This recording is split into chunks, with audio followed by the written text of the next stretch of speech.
soutien. Donc, on va partir maintenant du côté de Las Vegas. Donc, pendant que l'attention médiatique du monde entier, on a vu la une de Libé tout à l'heure, était tournée sur la Nouvelle-Orléans. À 8h40, début d'un incendie devant le Trump International Hotel de Las Vegas. On va évidemment y revenir parce qu'on a la chance d'avoir deux personnes sur ce plateau qui le connaissent plutôt bien. On va dire jusqu'à la qualité de la propreté de leur matelas, même si ça n'a pas de la discussion aujourd'hui. En tout cas, voilà. Et une heure après, d'abord, propagation sur les réseaux sociaux. Et puis, ce tweet, le premier tweet du Las Vegas Metropolitan Department, des LVMPD, qui dit, voilà, nous sommes... Vas-y, Thomas. Qui sont en train d'enquêter d'un incendie d'un véhicule à l'entrée de l'hôtel Trump. L'incendie, le feu est arrêté. Mais s'il vous plaît, il faut évacuer, il ne faut pas être autour de cette zone. Il faut éviter la zone.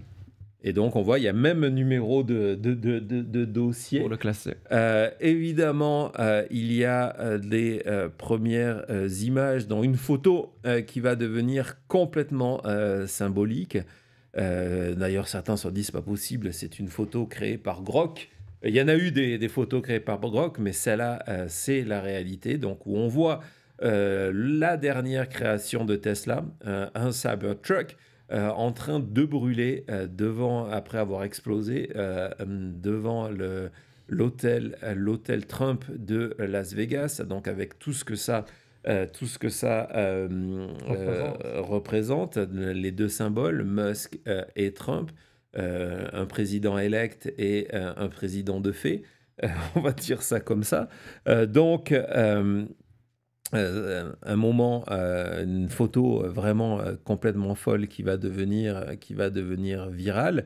Ce qui est intéressant, c'est qu'à ce moment-là, on se dit, mais est-ce que c'est une explosion liée au véhicule ou est-ce que c'est une attaque terroriste encore?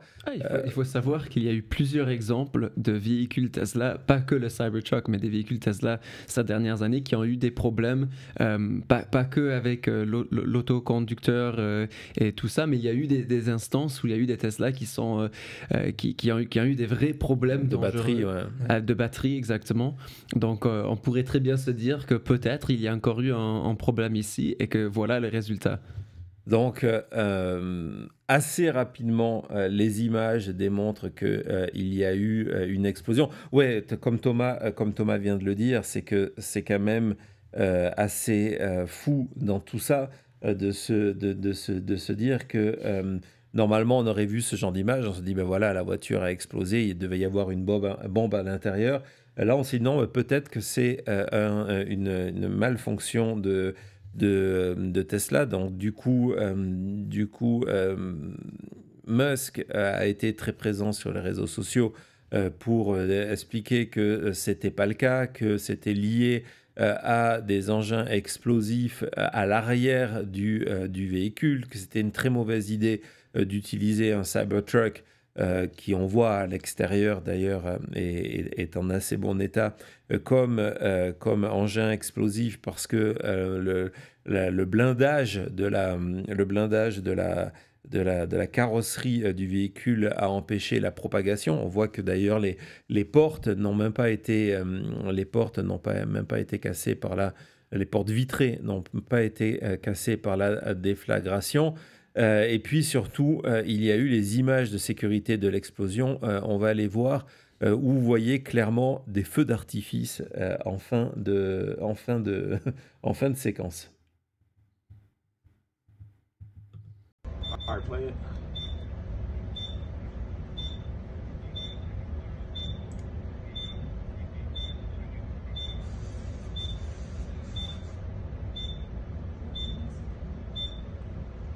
Copy.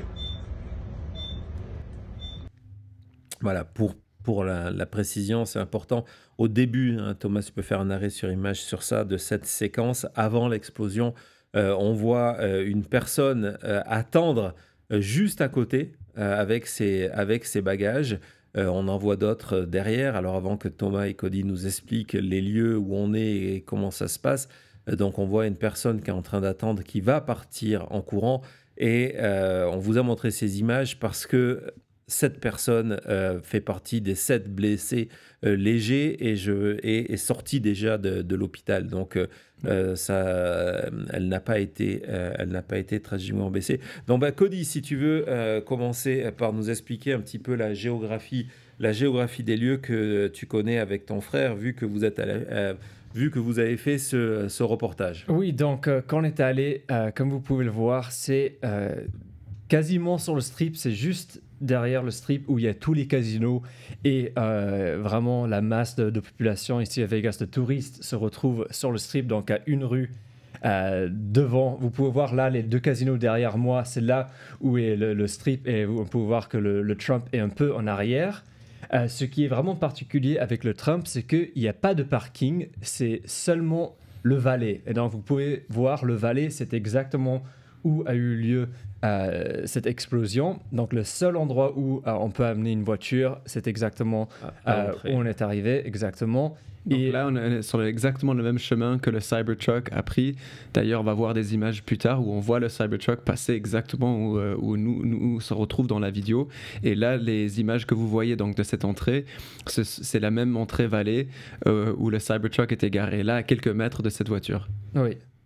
Et après, oui, sans vraiment avoir plus d'informations, c'est les choses qui peuvent paraître soit comme tu vois, une coïncidence parce que c'est la seule option, ou tu dis c'est vraiment d'avoir un véhicule, le véhicule de Elon Musk juste devant le panneau Trump. C'est dur de voir. Ouais, on va parler juste avant l'émission, il y a une dernière conférence de presse du shérif Kevin McMail. Donc on va évidemment en parler, y compris des zones d'ombre. Mais donc ce qui est important de savoir, c'est qu'il n'y a pas de parking, hein, c'est ça. Il n'y a pas de parking au niveau du Trump Hotel, donc on est obligé de passer par là. Et on voit tout à l'heure, Thomas nous montrait. Tu pointais là, le véhicule blanc qui était garé dans le documentaire, c'est exactement à cet endroit. Et donc c'est bien l'entrée du Trump Hotel. Tout le monde est obligé de passer par là. Ce qu'on remarque aussi, et c'est intéressant, il faut le garder en tête, c'est que vous êtes arrivé en fin d'après-midi, je pense, et donc on voit le nombre de véhicules et le nombre de personnes qui sont là, parce que c'est le passage obligatoire. Heureusement que l'explosion a eu lieu à exactement 9h moins 20 le matin, heure de Las Vegas, parce que là, regardez, voilà, c'est un très bon plan, merci. Vous voyez le nombre de véhicules, de taxis, aussi qui viennent déposer du monde. Et donc là, on voit dans les images de l'explosion, oui, il y a quelqu'un qui attend son véhicule, finalement, qui attend son véhicule. On voit ça, mais il y a très peu de monde par rapport à d'habitude. Ce qu'on a appris entre-temps, c'est l'identité de la personne qui était au volant du Cybertruck au moment de l'explosion. C'est un ancien soldat, encore une fois. C'est Thomas, est-ce que tu peux nous prononcer le nom Matthew Livelsberg? C'est comme ça qu'on le dit? Livelsberg. Ouais, Livelsberg, on ne sait pas. Donc c'est un ancien soldat, c'est un béret vert. Ça a une importance. Ça a une importance, ce que je vous dis. C'est aujourd'hui au centre de la plupart des questions des enquêteurs. C'est un béret vert qui a servi dans plusieurs zones de combat, y compris en Afghanistan. On va y revenir. On le voit sur différentes opérations. C'est quelqu'un qui avait 37 ans, qui faisait partie de l'armée américaine depuis depuis presque 17 ans. exactement, presque 20 ans. Il a passé Il fait toute toujours sa vie, partie, d'ailleurs on voit Amael qui faisait partie de la réserve lui aussi, donc c'est quelqu'un qui a un moment servi pour la réserve, puis il est revenu. Il était en ce qu'on appelle en leave, donc il était en permission depuis l'Allemagne. Il servait en Allemagne. Il est venu en voiture, on va voir son parcours dans quelques secondes avec ce Cybertruck qui est un Cybertruck loué donc via... tu peux nous parler de là parce que je sais que tu l'as déjà Oui. utilisé. Donc, c'est une app qui s'appelle Turo et c'est une app où quasiment n'importe qui peut mettre leur voiture en location. Donc, il y a des gens qui achètent des voitures exprès pour ça. Donc, une voiture qui est de luxe ou de quelque chose qui peut être intéressant à louer. Et le système, tu as l'application, tu loues, après tu vas retrouver la voiture sur un parking et elle est à toi pendant les 2 jours, 3 jours, le temps que tu la loues. Alors, c'est Turo, c'est la même app qu'a utilisé le terroriste de la Nouvelle-Orléans pour son fameux truck camion blanc. Donc, oui, ça peut paraître troublant, mais de l'autre côté, c'est une app qui fonctionne énormément, Ouais. qui marche de plus en plus aux États-Unis. De fait, là, comme ça, c'est quelque chose, c'est pas unique comme fait d'avoir plusieurs personnes qui louent un véhicule sur cette application. Surtout que, et j'ai l'expérience j'ai un ami qui vient tous les ans ici à Vegas et on loue toujours une voiture.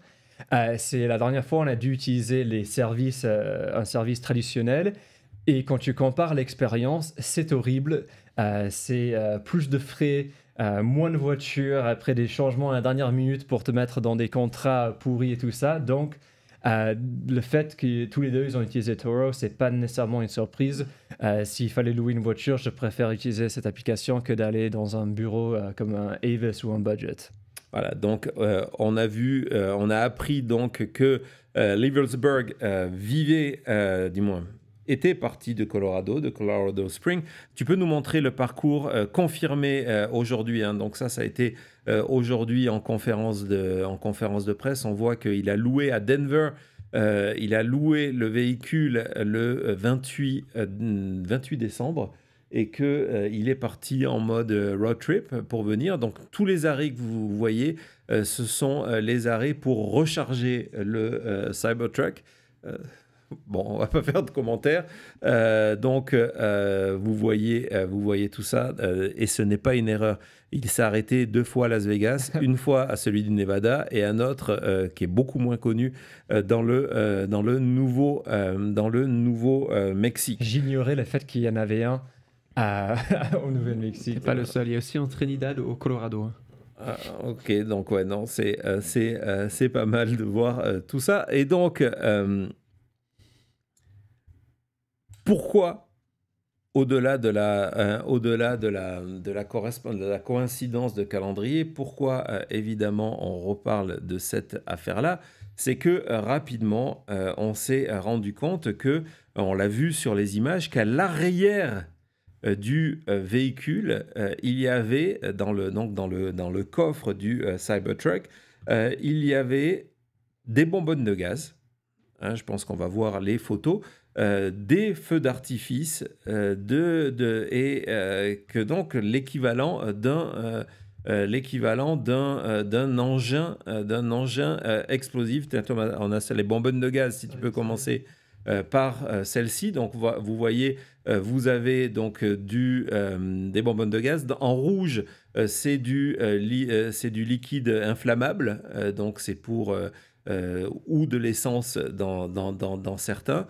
Vous avez aussi, vous les voyez, c'est pas des bâtons de dynamite, ce sont ces fameux feux d'artifice. Et donc on se dit, ben voilà, la Tesla, Musk, Trump, et puis tout ce qu'il y a à l'arrière, c'est la raison de se dire, ce n'est pas un incident, ce n'est pas un accident. D'ailleurs, la police de Las Vegas et le FBI enquête potentiellement sur le fait que c'est un acte terrorisme, Quand je vous dis enquête, le véhicule, hein, on va voir le départ du véhicule pour que vous compreniez ce que ça veut dire.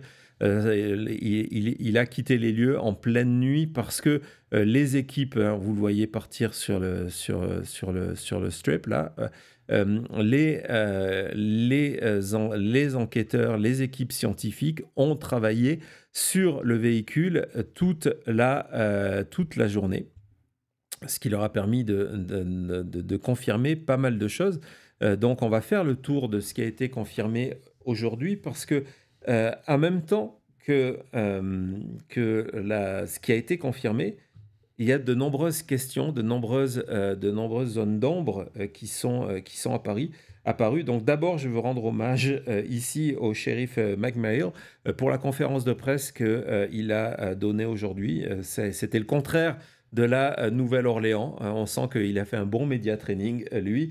Et entre autres, il a cette habitude qui est formidable, c'est que lorsqu'on se tourne vers les médias, on dit « Est-ce que vous avez des questions ?» Il y a des questions qui sont posées, mais évidemment, les personnes ne sont pas connectées à des micros. Donc, nous, de l'extérieur, on n'entend pas les questions. Et lui, à chaque fois, il les a répétées au micro. Mais donc voilà. Donc ça c'était entièrement très intéressant.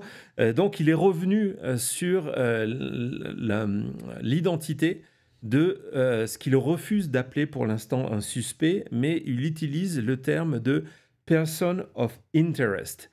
Pourquoi il met ce point en avant? Parce qu'il dit, pour l'instant, on n'a pas de certitude absolue, on attend des tests ADN, que la personne que l'on a retrouvée au volant du véhicule soit vraiment le Matthew Livsberg. On a pu identifier son parcours grâce à toutes les caméras qu'il y a à l'intérieur du Cybertruck et les caméras qui sont au niveau des stations où on peut recharger les véhicules Tesla. On sait que c'est lui qui est arrivé à Las Vegas le matin du 1er janvier. Même si à un moment on a perdu sa trace pendant 2 heures, on sait que c'est lui.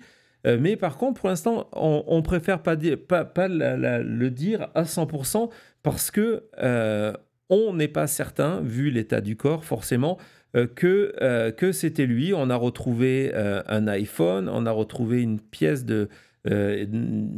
d'identité militaire à son nom, mais soyons prudents. Il y a de fortes chances que ça soit lui, mais soyons prudents. Je trouve que c'est une bonne démarche, contrairement à hier, le FBI du côté de la Nouvelle-Orléans qui affirmait qu'il y avait des complices. Le fait de prendre un petit peu de distance avec tout ça et de rappeler en permanence qu'il y a une enquête qui est en cours, laissez-nous travailler. Donc, je trouvais que ça c'était pas mal. Et puis, donc, il est revenu sur le contenu du véhicule. Et donc, sur le contenu du véhicule, on va voir les photos lors de la conférence. Plusieurs armes. Mais encore une fois, hein, vous allez voir l'état des armes après l'incendie. 2 pistolets, 2 fusils semi-automatiques. Mais encore une fois, là-dessus, notre regard américain sur la chose me fait dire, ne pensez pas qu'il était armé pour attaquer quelqu'un. Ce n'est pas surprenant dans un véhicule américain. C'est pour ça qu'on vous demande d'éviter tout énervement lorsque vous conduisez ce qu'on appelle un road rage, parce que vous ne savez pas le nombre d'armes qu'il peut y avoir dans le véhicule que vous êtes en train de klaxonner. Et donc, ce n'est pas parce qu'on a retrouvé... ce n'est pas parce qu'on a retrouvé ces armes dans le véhicule que cela signifie que le suspect, la personne d'intérêt, comme le dit le shérif, allez les utiliser. C'est pareil, on a retrouvé un nombre important de munitions. Vous allez voir des munitions qui ont été retrouvées, mais pour les mêmes raisons, cela ne signifie pas qu'il allait les utiliser. Ça fait beaucoup hein, à l'image, mais... Ouais. C'est très impressionnant de voir tout ça. parce que dans le coffre et dans la voiture, les images qu'on a vues, tout était vraiment l'un sur l'autre. Et là, de voir la quantité, en plus une quantité un peu moindre vu qu'il y a beaucoup qui est brûlé, c'est vraiment impressionnant visuellement. Et le plus qu'on rentre dans l'histoire, le plus tu te dis, il y avait quelqu'un dans le chat qui avait dit, oui, c'est mon bilan d'essence pour mon véhicule électrique. Il y a beaucoup de choses qui font que on pose des questions. Non, non, exactement.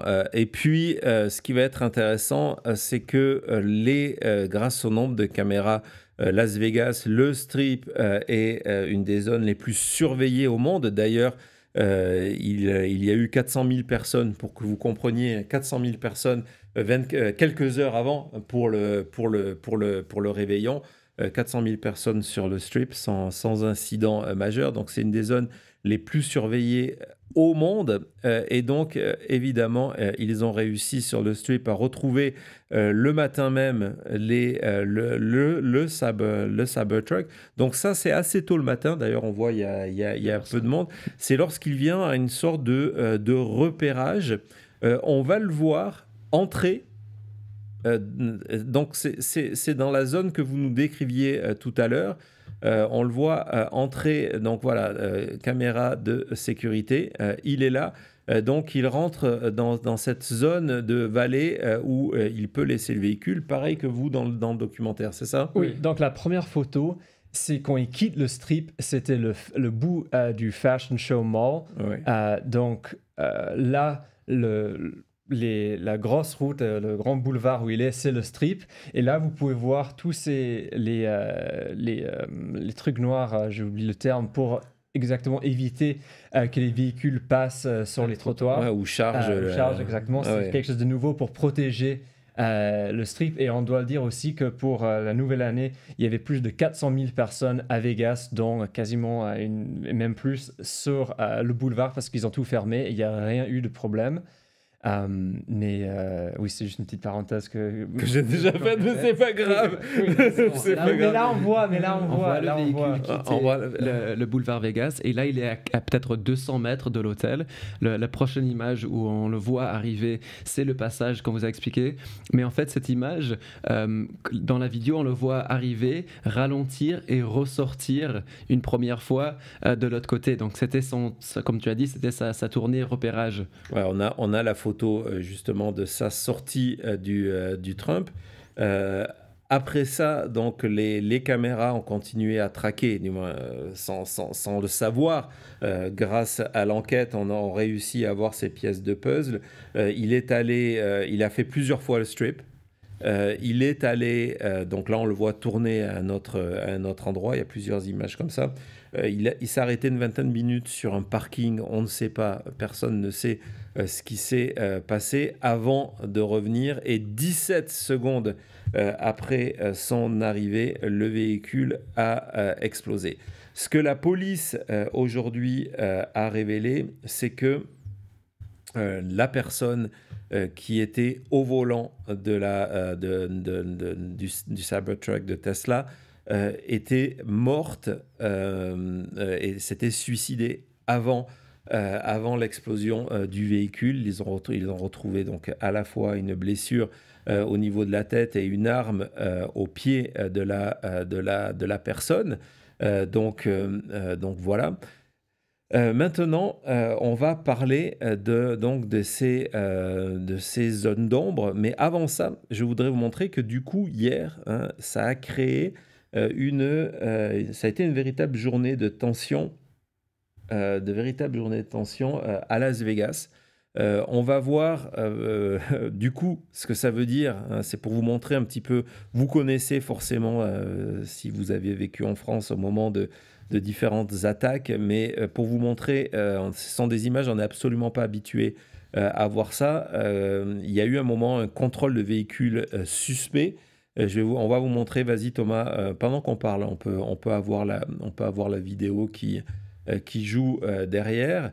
Donc vous voyez la manière dont le véhicule de police qui avance est encadré par d'autres policiers. Donc ça a été ça. Et puis il y a aussi sur le Strip, Cody vous en a parlé des 400 000 personnes en vacances de Noël, le fait qu'il y avait la police de partout hier dans Vegas, plus que d'habitude. Il y a toujours une forte présence policière, mais vous voyez, il y a des voies entières qui étaient fermées et à la place, on mettait des policiers.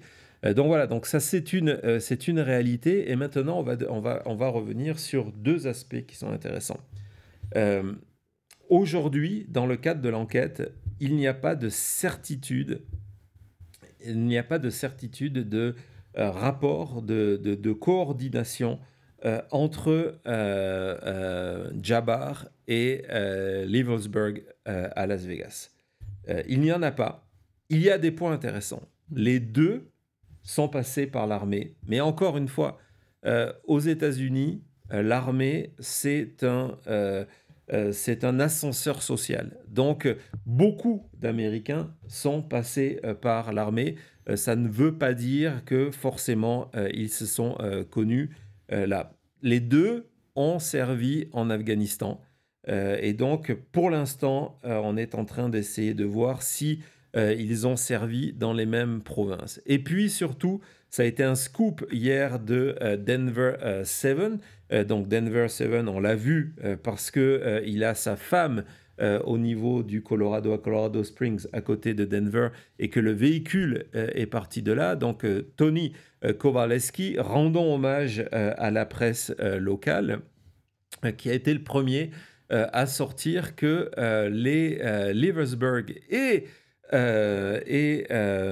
Jabbar sont passés par la même base militaire. Ça commence à faire beaucoup.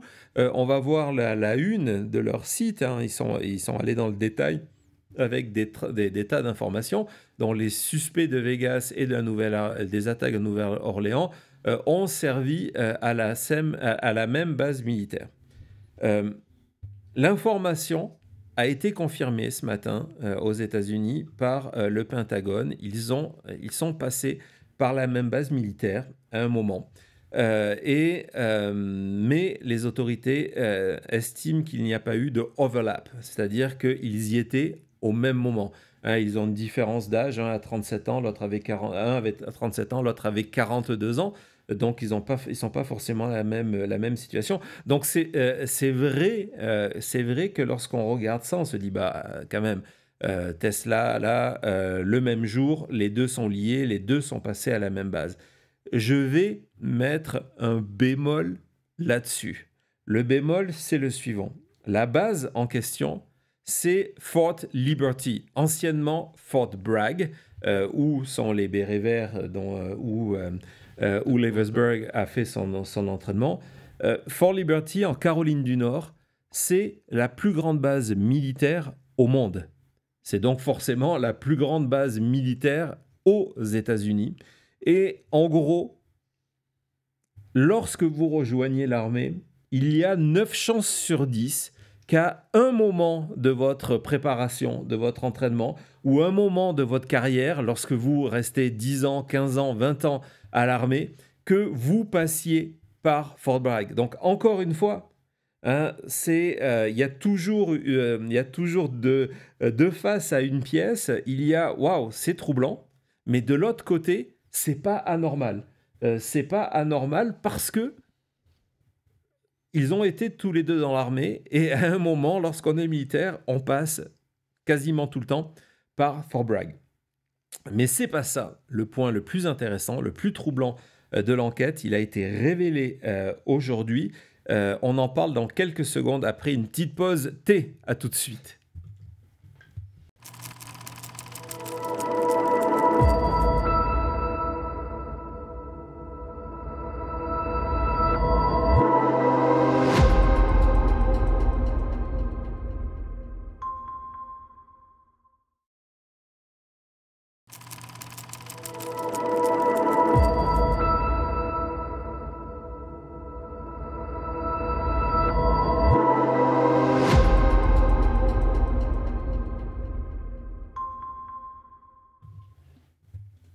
Voilà, nous revoilà, donc nous sommes en direct depuis Las Vegas et nous sommes du côté de Las Vegas. Et donc, je vais vous partager une information qui est une appréciation plutôt, qui est récente et qui pose problème aujourd'hui dans l'enquête du côté de l'enquête à Vegas. Donc il y a à la fois le LVMPD, on a vu, hein, donc la police locale, si vous voulez, avec donc le shérif qui fait ses conférences de presse. Il y a évidemment le FBI qui a utilisé ses ressources pour, hein, et considère que c'est une enquête internationale pour savoir si lors de ses passages à l'étranger et entre autres en Afghanistan, Leavesburg a été approché ou a été en contact avec des groupes terroristes. Donc il y a ce niveau-là. Et puis il y a l'ATF. Hein. L'ATF, c'est le groupe, c'est l'agence qui est en charge de mener les enquêtes sur les trafics d'armes, les armes aux États-Unis. Ils ont confirmé d'ailleurs les armes qu'on vous a montrées tout à l'heure, carbonisées dans le coffre, ont été achetées légalement par Leavesburg. Il n'y a aucun problème sur l'origine des armes, mais il y a un souci. On va revoir les photos de Leavesburg lorsqu'il était à l'armée, parce que la question principale des enquêteurs est la suivante. Leavesburg fait partie des bérets verts, les Green Berets, qui est donc un groupe d'élite de l'armée américaine, qui est un groupe commando qui fait des opérations dans des lieux extrêmement compliqués. Et Leavesburg donc, était toujours actif dans les bérets verts. Ce n'est pas une formation qu'il a eue il y a 15, il y a 20 ans. Et dans le cadre de cette formation, dans le cadre de ces missions, il y a évidemment le maniement d'explosifs. Et aujourd'hui, je vous donne l'information comme ça, donc le responsable de l'ATF, lors de la conférence de presse, ça n'a pas été relevé, on ne lui a pas posé de questions, puis je pense que de toute façon, il n'aurait pas répondu. Il a dit que la découverte du matériel explosif, ce qu'ils ont vu dans la voiture, ne correspond pas à l'entraînement, à la formation de Leavesburg. Qu'avec le matériel disponible, il aurait pu faire une véritable bombe avec détonateur, etc., etc. Là, ce n'est pas le cas. Et c'est pour ça d'ailleurs que le shérif a dit, mais est-ce que c'est donc une attaque suicide terroriste? Il a dit non. Pour nous, c'est un suicide et après, c'est une explosion pour l'instant. Donc, ce qui veut dire qu'il y a cette option de se dire, est-ce que c'est tout simplement pas une explosion accidentelle liée peut-être au suicide et le fait d'avoir tiré une balle dans le Cybertruck. Donc, il va y avoir une enquête et que le matériel qu'il avait à l'arrière, du coup, a explosé. Mais en tout cas, lorsque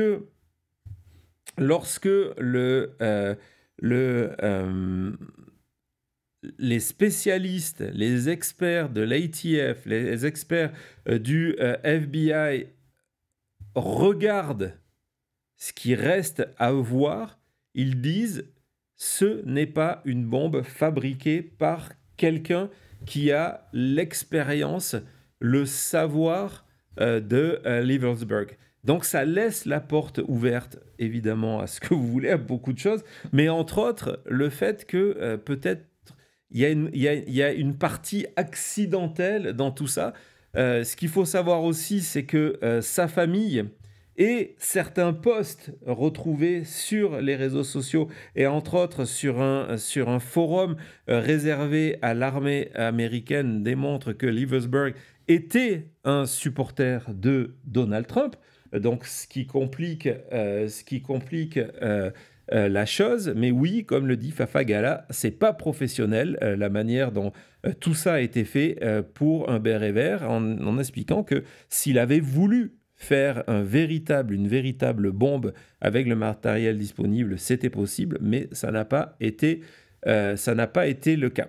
Donc voilà, donc c'était... Vas-y Thomas. Même là, sur ce point-là, en disant qu'il s'il voulait vraiment faire une explosion, là l'explosion, vous avez vu, n'a même pas cassé les portes, les vitrines du Trump, les vitres, de l'hôtel, les vitres du Trump qui étaient à quelques mètres. Et que, je ne sais plus c'était qui avait dit ça, mais la citation c'était que le niveau d'explosion, le système utilisé, c'était un système science fair, école. Et que c'était pas quelque chose de complexe qui reflétait son expérience. Donc c'est sûr, ça fait poser plein de questions. Pour l'instant, on n'a pas les réponses, mais il y a beaucoup d'éléments curieux à ce niveau-là. Exactement. Donc évidemment, on va continuer à suivre tout ça et on vous tiendra informé peut-être dès demain. Demain, on sera en direct, 21h, 15h. Si vous n'êtes pas encore abonné, c'est le moment de le faire. C'est au-dessus de Cody. Abonnez-vous, cliquez sur la semaine de notification. Donc on vient de parler de bombes. On vient de parler d'explosion. Ouais. Et évidemment, c'est une transition parfaite sur le prochain sujet, le troisième, celui qui est passé inaperçu dans les médias, qui se joue en Virginie. On revient tout de suite après.